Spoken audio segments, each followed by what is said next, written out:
नमस्कार, मी Laxmikant Ruikar. News and views मध्ये आपल्या सर्वांचं स्वागत. एखाद्या शैक्षणिक संस्थेमध्ये जर का एखाद्या मुलीची कुणी छेड काढली किंवा एखाद्या शिक्षिकेला मानसिक किंवा शारीरिक त्रास देण्याचा प्रयत्न केला किंवा तिचा विनयभंग करण्याचा प्रयत्न केला अथवा तिच्यावर जर का अत्याचार केला, मग तो शाळेचा संस्थाचालक असो, शाळेतील शिपाई असो, शिक्षक असो की मुख्याध्यापक, सगळ्यात पहिल्यांदा त्या संस्थाचालकांच्या ही गोष्ट लक्षात आल्यानंतर त्यांचं कर्तव्य काय आहे, तर त्यांनी थेट पोलीस स्टेशन गाठून संबंधित शिक्षकाविरुद्ध किंवा संबंधित जो कोणी हे कुकर्म करणारा व्यक्ती आहे त्याच्या विरुद्ध तक्रार देणं किंवा गुन्हा दाखल करणं. मात्र असा जर का कुठलाच प्रकार त्या संस्थाचालकाकडून किंवा मुख्याध्यापकांकडून अथवा स्टाफकडून होत नसेल तर मग हे लोक त्या आरोपीसोबत तेवढेच जबाबदार आहेत असं म्हणायला चान्स राहतो किंवा वाव मिळतो. आणि नेमकं असाच प्रकार बीडच्या अंजुमन इशात तालीम या संस्थेच्या मिलिया शाळेमध्ये उघडकीस आलाय. नेमकं काय घडलं या शाळेत, कशा पद्धतीनं घडलं हे आपण गेल्या 10 ते 12 भागामध्ये विस्तृतपणे ऐकलंच आहे, समजून घेतलं आहे. मात्र जसजशी आम्ही मिलियाच्या एकंदर सेक्स स्कॅन्डल प्रकरणामध्ये माहिती घेण्याचा प्रयत्न करतोय तर अनेक धक्कादायक गोष्टी समोर येत आहेत. या शाळेतील एक चित्रकला शिक्षक मोहसिन सर यांचं एक प्रकरण नुकतंच कानावर आलंय. प्रकरण तसं 2018-19 असल्याचं बोललं जातंय. मात्र ह्या प्रकरणावर देखील संस्था चालकांनी मौन धारण करत या शिक्षकालाही आमेर काझी प्रमाणेच पाठीशी घालण्याचा प्रयत्न केला आहे. म्हणजे जेव्हा आमेर काझी हा हे सगळे प्रकरण करत होता 2012 ते 2023 या काळात, त्या काळात संस्थेने त्याला कसल्याही प्रकारे अडवलं नाही, त्याला विचारलं नाही, त्याला नोकरीवरून कमी करण्याबाबत कुठलाही विचार केला नाही. कारण यामध्ये संस्थाचालकांचे मुलं मुली किंवा त्यांचे नातेवाईक किंवा त्यांचे मुख्याध्यापक, त्यांच्या अनेक शिक्षिका, अनेक शिक्षक, अनेक स्टाफ मेंबर हे इन्व्हॉल्व होते. आणि त्याच्यामुळं तेरी बी चूप मेरी बी चूप असा प्रकार मिलियामध्ये सुरू होता. आणि याचाच फायदा मग मोहसिन सारख्या इतरांनी देखील घेतला. ज्या पद्धतीनं आमेर काझीनं अनेक शिक्षिकांसोबत, अनेक महिलांसोबत शारीरिक संबंध ठेवले, त्यांचे व्हिडिओ तयार केले, त्यांना ब्लॅकमेल केलं, ते व्हिडिओ पॉर्न साईटला विकले वगैरे वगैरे ज्या गोष्टी झाल्या. आणि एवढं सगळं उघडकीस आल्यानंतर देखील संस्था चालकांनी त्याच्यावर कुठलीच कारवाई केली नाही. आणि आज मात्र संस्था असं म्हणते आहे की आम्ही समाजासाठी चांगलं काम करतोय, आम्ही समाजातील मुलांना मुलींना शिक्षणाच्या प्रवाहात आणण्याचं काम करतोय. आणि आम्ही आमच्या ज्यावेळेस ही गोष्ट लक्षात आणून दिली गेली तेव्हा आम्ही आमेर काझी आणि इतर 5 शिक्षकांवर कारवाई केली. आता इतर 5 शिक्षिका आणि आमेर काझीवर कारवाई केली, मग मोहसिनवर काय कारवाई केली होती याबाबतही आम्ही माहिती घेण्याचा प्रयत्न केला. तेव्हा असं लक्षात आलं, म्हणजे हे अजूनही संस्था चालकांनी न्यूज अँड व्ह्यूजशी कुठल्याही प्रकारे संपर्क केला नाही.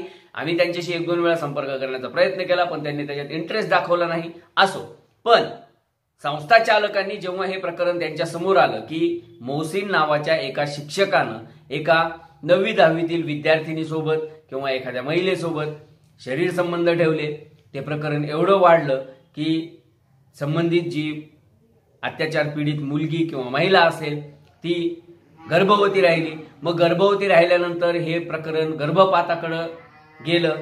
गर्भपात करण्यासाठी बीडमधल्या एका खासगी डॉक्टरचा आधार घेण्यात आला आणि हे प्रकरण रफादफा करण्यात आलं. बरे, हे प्रकरण मोहसिनने मोहसिनच्या पातळीवर जरी रफादफा केलं असलं तरी संस्था चालकांच्या कानावर ही गोष्ट संबंधित विद्यार्थिनीच्या पालकांनी किंवा इतर लोकांनी घातली.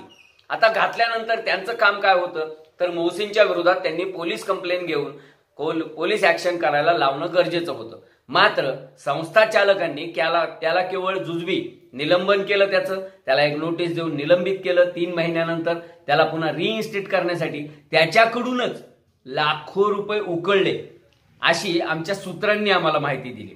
या बाबतीत अधिकृतपणे अद्यापपर्यंत संस्था चालकांनी तरी आपली भूमिका मांडलेली नाही. मात्र जर का तुम्ही मोहसिनचं प्रकरण उघडकीस आल्यानंतर त्याला पाठीशी घालताय, आमेर काझीचं प्रकरण उघडकीस आल्यानंतर त्याला पाठीशी घालताय, तुमच्या नात्यातली मुलं असतील मुली असतील यांची प्रकरणं उघडकीस आल्यानंतर त्यांना पाठीशी घालताय, आणि समाजाचा दबाव किंवा मीडियाचा दबाव वाढल्यानंतर जुजबी कारवाई करायची म्हणून जर का त्यांच्यावर निलंबनासारखी कारवाई करणार असाल, किंवा तुमच्या जवळच्या 2 शिक्षिका ज्या आहेत त्यांच्यावर निलंबनाची कारवाई केल्यानंतर बडतर्फ केलं तर त्यांना सगळे लाभ मिळणार नाहीत निवृत्ती वेतनाचे वगैरे, त्यामुळं त्यांना व्हीआरएस घ्यायला लावताय.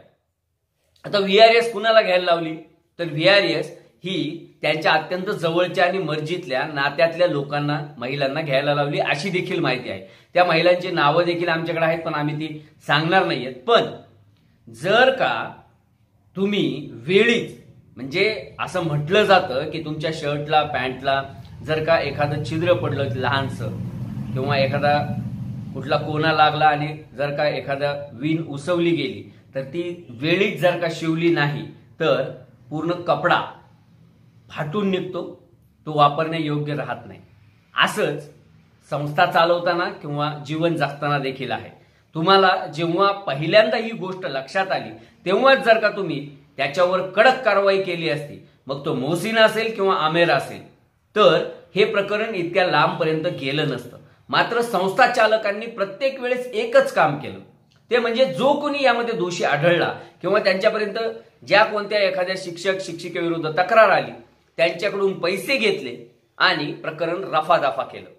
आज मात्र तब्बल म्हणजे 2012 पासून किंवा त्याच्या अगोदरपासून आहे, म्हणजे गेल्या 10-15 वर्षापासून मिलिया आणि मिलियाशी असलेल्या इतर शाळा याच्यामध्ये जे काही धंदे सुरू आहेत, जे काही नालायकपणा सुरू आहे, जो काही लैंगिक शोषण, सेक्स रॅकेट म्हणा, सेक्स स्कॅन्डल म्हणा, जे काही म्हणायचं ते तुम्ही म्हणू शकता, ते जे काही सुरू आहे ते आता इतक्या टोकापर्यंत गेले की संस्थेमधील अनेक शिक्षक शिक्षिकांना निलंबित करावं लागणार आहे. केवळ 5-6 शिक्षकांना आणि शिक्षिकांना निलंबित करून हे प्रकरण थांबणार नाहीये. यामध्ये मोठ्या प्रमाणात म्हणजे अनेक तिथले जे मोठमोठ्या पदावरचे अगदी क्लास 1 क्लास 2 पदावर असलेले जे अधिकारी कर्मचारी आहेत, आता अधिकारी कर्मचारीच म्हणावं लागेल, त्यांच्या पदनाम जर का घेतलं तर पुन्हा परत ती देखील अडचण आहे, तर अशांच्या देखील घरातले लोक किंवा त्यांच्या नात्यातले लोक हे देखील इन्व्हॉल्व आहेत या सगळ्या प्रकरणात. त्याच्यामुळं कारवाईचा आकडा हा 12, 15, 20, 25 पर्यंत गेला तरी देखील आश्चर्य वाटायला नको. ही वेळ संस्था चालकांवर आज का आली? कारण तुम्ही वेळीच यामध्ये लक्ष घातलं नाही. मोहसिन असेल, आमेर काझी असेल किंवा इतरही शिक्षक शिक्षिका स्टाफ असेल, यांना संस्था चालक म्हणून तुम्ही प्रत्येक वेळी जर का दंडात्मक कारवाई केली असती, त्यांच्यावर निलंबनाची कारवाई केली असती, बडतर्फीची कारवाई केली असती, तर हे सगळं वेळीच रोखलं गेलं असतं. आणि संस्थेची जी आज बदनामी होते, संस्था कौममध्ये बदनाम होते आहे, संस्थेला जाणीवपूर्वक बदनाम केलं जाते, ही जी काही बोंब संस्था चालक करतायत ना, ती करण्याची वेळ आली नसती. एकतर मुळात काय झाले की अंजुमन इशाते तालीम या संस्थेचा जो कारभार अध्यक्ष म्हणून ज्या डॉक्टर आमिर चौस यांनी पाहायला पाहिजे ते दुबईत जाऊन बसलेले आहेत. त्यांचा दुसरा भाऊ देखील दुबईत आहे. इथं जे कोणी कारभार पाहतायत, त्या सबिया मॅडम असतील किंवा त्यांचे चेले चपाटे असतील, यांना केवळ पैसा आणि पैसा एवढंच दिसतंय. बरं, समाजसेवक म्हणून किंवा ठेकेदार समाजाचे म्हणून जे कोणी पुढे आले त्या प्रत्येकानं आपला फायदा बघितला, आपला मफाद बघितला आणि मफादच्या पुढं त्यांना दुसरं काहीही सुचलं नाही. म्हणजे यांना एवढं सुद्धा वाटलं नाही की आपल्या समाजातील महिला मुलींवर हे अशा पद्धतीनं अत्याचार झालेले आहेत. ठीक आहे, ते त्यांची सहमती असेल किंवा काही असेल, पण आज ते व्हिडिओ व्हायरल झाल्यानंतर त्यांची बदनामी झालेली आहे. आपण अशा प्रकरणात तरी कशा पद्धतीनं 4-2 रुपयाचं शेण खावं, 4-2 लाखाचं, 10-20 लाखाचं, 50 लाखाचं शेण खावं, याची सुद्धा त्यांनी विचार केला नाही, त्यांना लाजही वाटली नाही. आणि संस्था चालकांनी देखील हे प्रकरण दाबण्यासाठी ज्या ज्या पद्धतीनं मॅनेजमेंट करता येईल ती केली. आणि इथंच संस्था चालकांचा सगळ्यात मोठा दोष आहे. आणि त्यामुळेच समाजामध्ये संस्था चालकांच्या विरुद्ध मोठ्या प्रमाणात रोष आहे. आम्ही देखील वारंवार अनेक व्हिडिओमधून जे सांगतोय की याला केवळ आणि केवळ संस्था जबाबदार आहे. कारण संस्थेने जेव्हा हे प्रकरण उघडकीस आली तेव्हा त्याची दखल घेतली नाही, तेव्हा त्याकडे दुर्लक्ष केलं, तेव्हा ते प्रकरण दडपण्याचा प्रयत्न केला. आणि त्यामुळेच आज संस्थेवर तोंड लपवण्याची वेळ आलेली आहे. यामधील एकही संस्था चालक हा पुढे येऊन मीडियाशी बोलत नाहीये किंवा पोलीस कंप्लेंट करत नाहीये, पोलिसांना कुठल्याही पद्धतीची माहिती दिली जात नाहीये आणि केवळ कागद काळे करायचे आणि शिक्षण विभागाकडे पाठवायचे असा उद्योग सुरू आहे। पण एक गोष्ट संस्था चालकांनी लक्षात ठेवावी की या प्रकरणामध्ये समाजामध्ये मुस्लिम समाज असेल किंवा इतर समाज असेल यांच्यामध्ये जो रोष निर्माण झालेला आहे तो रोष जोपर्यंत कडक कारवाई होत नाही, कायदेशीर कारवाई होत नाही आणि संबंधित मोहसिन, आमेर आणि त्याच्यासोबत असलेल्या 10, 15, 20, 25 शिक्षिका आणि इतर महिला यांच्यावर जोपर्यंत कायदेशीर कारवाईनुसार गुन्हा दाखल होत नाही तोपर्यंत समाजामधील रोष हा थांबणार नाहीये।